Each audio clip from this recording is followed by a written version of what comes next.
Number 10. G.M. Canard from Gundam École du Ciel. This unusual-looking GM from a manga whose title I probably just butchered is primarily a student training mobile suit, but occasionally our heroes do find themselves in real battle. And when they do, this MS actually can hold its own. Whether it's thanks to a budding new type piloting it, or thanks to the instructor taking emergency remote control of it for the student pilot's safety, or simply thanks to the fact that it's designed for sparring and enduring beatings. I'm really fond of it partly because as a training MS up against actual combat models, it's even more of an underdog than most grunts in Gundam. And partly because it just has such a different look, with the lack of a regular head and all. A very unique, refreshing kind of mobile suit. Number 9. Kontio from Victory Gundam. With the firepower and handy gimmicks this thing has, you almost feel sorry for the fact that it's still technically a grunt. It has beam cannons in its chest, and those big shoulders mount giant wire-guided pincer claws that can overwhelm enemies like any good all-range attack weapon should. And when they're still on the shoulders, they can make big beam sabers, not unlike the Age 2 double bullet, though of course the Kontio did it long before that Gundam. Its design is simple, bulky, and smooth. It has some cool, versatile weapons, and, when Chronicle was piloting at least, it made sure to provide our heroes with a genuine obstacle. Before retreating or blowing up, of course. Number 8. Kapul from Turn A Gundam. It also had appearances in Double Zeta and Unicorn, but this green version from Turn A Gundam is the one I really got attached to. Another design that I'm sure looks kinda weird to some people, but I can't help but like those long, skinny, Hygog-like arms, the claws, the round upper body that pops open to reveal missile launchers. And there's just a certain charm it has that most hardcore war machine mobile suits don't. It's not just a weapon, it's used by a motley crew who rely on it as a tool for lots of things, making the most of what little they have, which is endearing. Very unique, very cute, very deserving of a place on this kind of list. Number 7. Virgo 2 from Gundam Wing. I'm definitely a fan of the regular Virgo, with its big, round shoulder armor, equipment combining the coolest features of the Mercurius and V8, and the menace that naturally comes with the fact that it's piloted by an inhuman AI. But the Virgo 2 has all that and more. More mobility and more weapon options.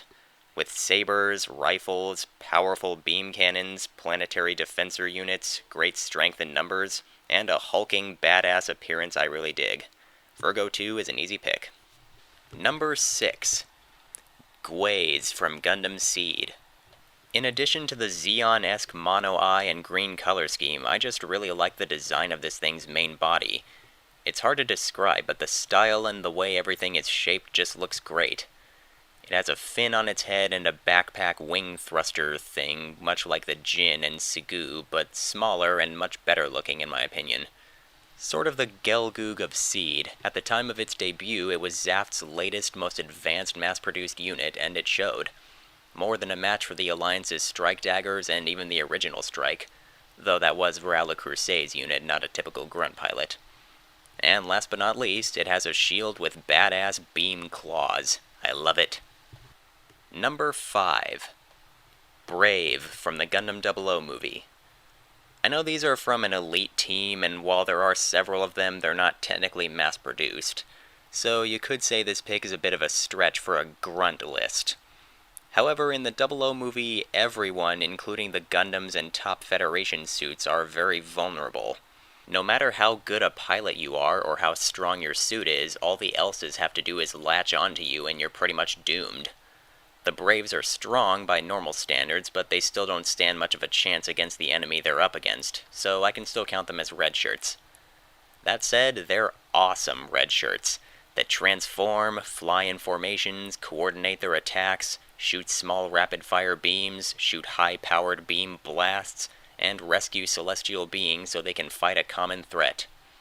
And of course they have a great design, lanky and smooth, evolved from the flag and Mosrau. Gotta love that. Number 4. Kerberos Baku Hound from Gundam Seed Stargazer. Another one you could argue is too special to be considered grunt material, especially since they easily took down a Gundam. But a single Gundam easily takes the three of them down right after that, and we never see their pilots or anything, so yeah. Even if you're not wild about having Zoid-like canine-shaped mobile suits in Gundam, you gotta admit, this version of the Baku is pretty damn cool. Dark color scheme, a Cerberus-style three-headed look, kick-ass beam fangs that a team of them uses to viciously mutilate an enemy mobile suit like a pack of wild predators. You may never find a more perfect mobile suit to describe as a beast. Number 3. J-Gun from Char's Counterattack. We also see it in Unicorn and even F-91, which takes place about 30 years after its debut. I like to think that says something about how reliable a machine the J-Gun proved to be for the Federation. I know it was the upgraded Stark J-Gun, technically, not the regular one that put up that impressive fight against the Kshatriya, but it was still the fundamental J-Gun, just with extra equipment and a pilot who really knew what he was doing. And working together with a couple Rezels, a normal J-Gun almost scored a hit on the Banshee. Almost. Easy come, easy go. And admittedly, this suit also did get extra high on my list, partly because I just love the way it looks so much. This is by far my favorite UC Federation Grunt design, and the light green gives it even more identity among the various other GM incarnations. Ah, the good old J-Gun. Number 2. Serpent from Gundam Wing Endless Waltz. Another one with a lot of bulk and firepower. Much like the Virgo 2, it has big shoulder armor and boosters on its back that really contribute to the coolness of the design. It also has several weapons to choose from, with missiles, huge bazookas, beam cannons, or heavy arms style Gatling guns. And we have a whole army of Serpents pointing all that firepower at our heroes in their 3 Gundams, a Taurus, and the Talgis 3. They're vastly outnumbered and are eventually cornered, exhausted and out of ammo. Even if the good guys had actually been fighting to kill, which they weren't, making things even harder for them, a whole legion of Serpents still would have been no pushover. Number 1. Jinx from Gundam 00. This one is my favorite Grunt MS, basically because it pretty much has everything I love to see when it comes to Grunt mobile suits.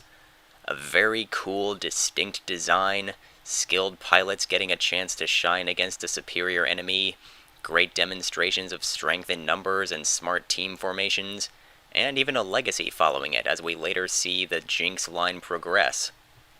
Its presence in and of itself was a huge deal in the show, since before the world powers got their hands on GN drive technology, their regular forces were almost completely outmatched against Celestial Beings Gundams. With the Jinx came their chance to finally strike back, and oh my did they. Sergei and Soma's team sent the Gundam Thrones running with their tails between their legs twice. And with help from the Alvatori, and with most of the units lost by the end, the combined force of Jinx's decimated Celestial Being, who wouldn't be able to return for about 5 years.